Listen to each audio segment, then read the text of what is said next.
Well, clearly one of the most spectacular moments in the Contender Series history. Thank you. What's your feeling like right now? I feel great. I mean, I'm on cloud nine.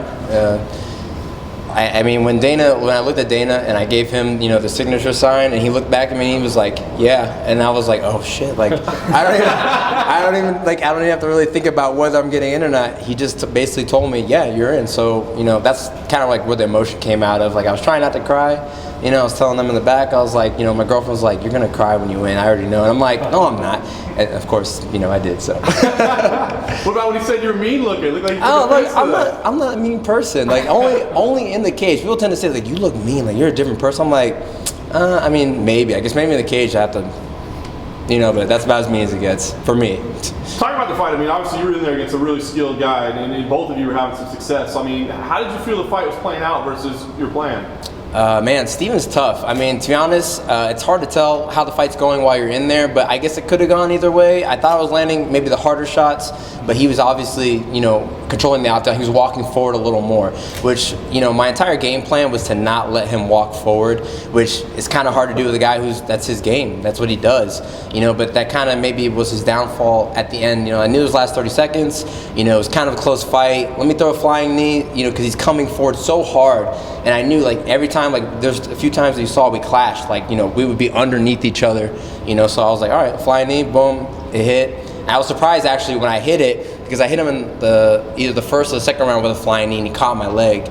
So when I hit him this time, I didn't think he went out, but then when I saw him fly back, I was like, oh shit, I was like, let me jump on top, and just, so it worked out. Did you and your team, did you have a score going in the third round? What you thought it was? No, we don't really talk about, whether it's like, hey, I'm just trying to win every single round. I'm not thinking whether like, oh shit, I'm trying to finish the fight every round. So there is no like need to tell me, hey, we're down 2. Like, I'm always trying to go for the kill. So, I really don't need to know that stuff. I know what I need to do in there, and it's just a matter of time when I get the finish, or if I can't get the finish, I need to get the win. Yeah. I'm guessing this thing's going to go viral. I'm not sure it'll be on Sports. I heard it's on Instagram or something. So. Yeah. So I mean, give me an idea. Moving forward, do you feel like with something like that, you feel like you should jump in the deep end of the division, or do you feel like you're humble? You got to slow roll your way to the UFC, and you're in the UFC now. People are going to probably know your name and have seen this. What do you feel like should come next for you? Well, I heard there's a card in Florida in October, so me and my agent were talking. Maybe we're trying to jump on that card. As far as opponents go, I don't really know yet. He has to let me know. I was asking my agent, I was like, who's next? And he was like, let's get past this fight first. So I have to listen to him. He's, the guy running my stuff. So, we'll see what happens. His jab was phenomenal. You talked about his forward movement. He's got one of the best jabs I've seen in MMA in a long time. For a guy at that level. What else did he do exceptionally well that you saw in there? Man, every time I threw something, whether it was a kick or a punch, he was always countering. He was very good at countering. It wasn't like I could ever throw a combo or a kick or something and just let it just be a free combo. There was nothing free in there. So, I had to start countering his counters. So then I started, jab, pull, jab. I had to counter his counter. What else does he do? Well, I mean, obviously he walks you down.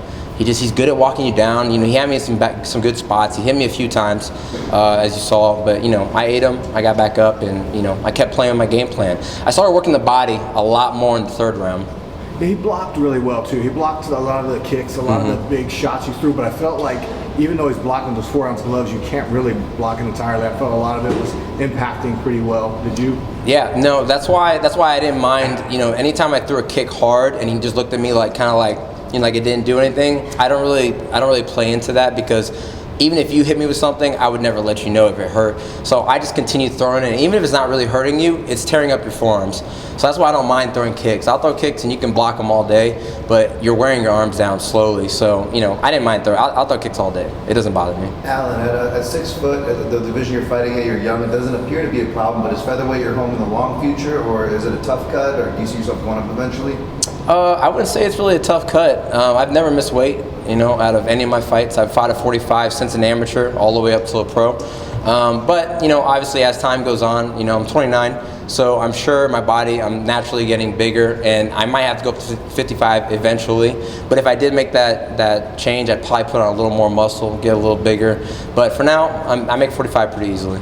this is a unique experience. You fought, in front of the featherweight champion. Max Holloway was here today. It was quiet in there, so you could hear your coaches. You probably could hear the other person's coaches. What do you take from this experience in fighting here in the Apex, but fighting on this kind of a level before you go to the Man, it was just different. Like, when I came out and I was taking my shirt off and I was taking everything about to get in the ring, I was actually thinking to myself, I was like, it's really quiet in here. It actually is quiet. Like, everybody says it, but you don't really notice it until you get here. And it was huge. I think it's different fighting in here because it's like fighting in a gym. And it can be hard to really hype yourself up to fight and get ready in fight mode when there's not a bunch of people screaming, because you're used to that. You're used to the screaming, and then you pick out your coach out of there. But, it was a great experience. I could hear his coaches the whole time. I could hear my coaches the whole time. He's telling Steven when to dig and push, and I'm like, no, motherfucker, like, I'm digging, I'm pushing, like, let's keep going. So it kind of hyped me up, too, when I heard his coaches. I know it's not going to be like that all the time, but for this experience, it worked out. And this is like a one-of-a-kind experience, so.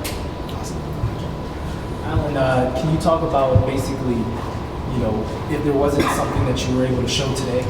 Like, what part of the fight game didn't you show? My ground game. I went for a couple of takedowns. I didn't really fully commit to a lot of them. I don't know if you noticed. I went for like a little ankle pick single leg a few times. I was hoping he'd fall. I didn't really want to go all deep in it. But I have a really good ground game. I have good wrestling. But this kind of seemed like when I was in there, I was kind of having fun.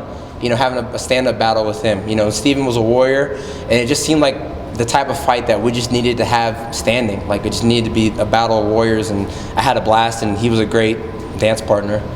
Nice. Thank you, sir. Thank you. Appreciate it.